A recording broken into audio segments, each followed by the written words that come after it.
Iran আবারও স্পষ্ট করে জানিয়েছে দেশটি যে কোনো আগ্রাসনের জবাব দিতে পুরোপুরি প্রস্তুত এবং নিজেদের পারমাণবিক অধিকার থেকেও সরে আসবে না। এমন পরিস্থিতিতে ইরানের পার্লামেন্ট স্পিকার বাঘের গালিবাফ এবং দেশটির আলোচক দলের ঘনিষ্ঠ সূত্রের সাম্প্রতিক বক্তব্য নতুন করে আন্তর্জাতিক অঙ্গনে আলোচনার জন্ম দিয়েছে।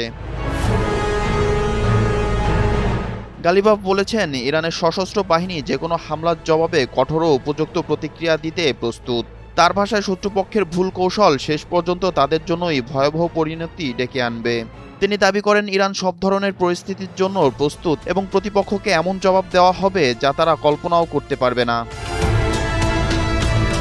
তিনি আরও বলেন, যুক্তরাষ্ট্র ও ইসরায়েলের ক্রমবর্ধমান চাপের মুখেও তেহরান কৌশলগত ধৈর্য ও সর্বোচ্চ প্রস্তুতি নীতি অনুসরণ করছে।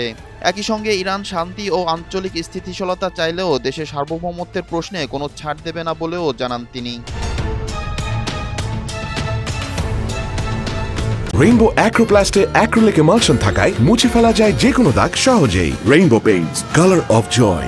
গালিবাফের মতে, দীর্ঘদিনের আত্মনির্ভরতা, উন্নত ক্ষেপণাস্ত্র ও ড্রোন প্রযুক্তি এবং অ্যাক্সিস অফ রেজিস্ট্যান্স এর সমর্থনের কারণে ইরান এখন শক্তিশালী প্রতিরক্ষা সক্ষমতা অর্জন করেছে। এক পোস্টে তিনি আরও বলেন, ইরানি জনগণের অধিকার মেনে নেওয়া ছাড়া অন্য কোনো পথ কার্যকর হবে না। তিনি সতর্ক করে বলেন, যুক্তরাষ্ট্র যত বেশি সময় ক্ষেপণ করবে তত বেশি মূল্য দিতে হবে মার্কিন করদাতাদের।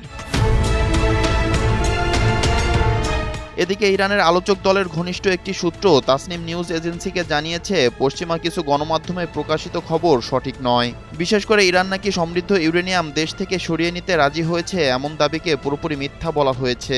সূত্রটি জানায়, যুক্তরাষ্ট্রকে দেওয়া ইরানের প্রস্তাবে দেশের বাইরে সমৃদ্ধ পারমাণবিক উপাদান পাঠানোর বিষয়ে কোনো সম্মতি নেই। পাশাপাশি ইরান তাদের জব্দ বা স্থগিত থাকা অর্থ ফেরতের জন্য একটি নির্দিষ্ট সময়সীমাও নির্ধারণ করেছে। সূত্রটির দাবি, যুক্তরাষ্ট্র তাদের প্রস্তাবে ইরানের স্থগিত তহবিল ছাড় করার কথা বললেও ইরান পরিষ্কারভাবে বলেছে নির্দিষ্ট সময়ের মধ্যেই সেই অর্থ ছাড় করতে হবে। এছাড়া কিছু সংবাদ মাধ্যমে প্রকাশিত ইরান 15 বছরের জন্য ইউরেনিয়াম সমৃদ্ধকরণ বন্ধ রাখতে রাজি হয়েছে এমন খবরকেও ভুয়া ও মনস্তাত্ত্বিক অপারেশন বলে উল্লেখ করেছে সূত্রটি।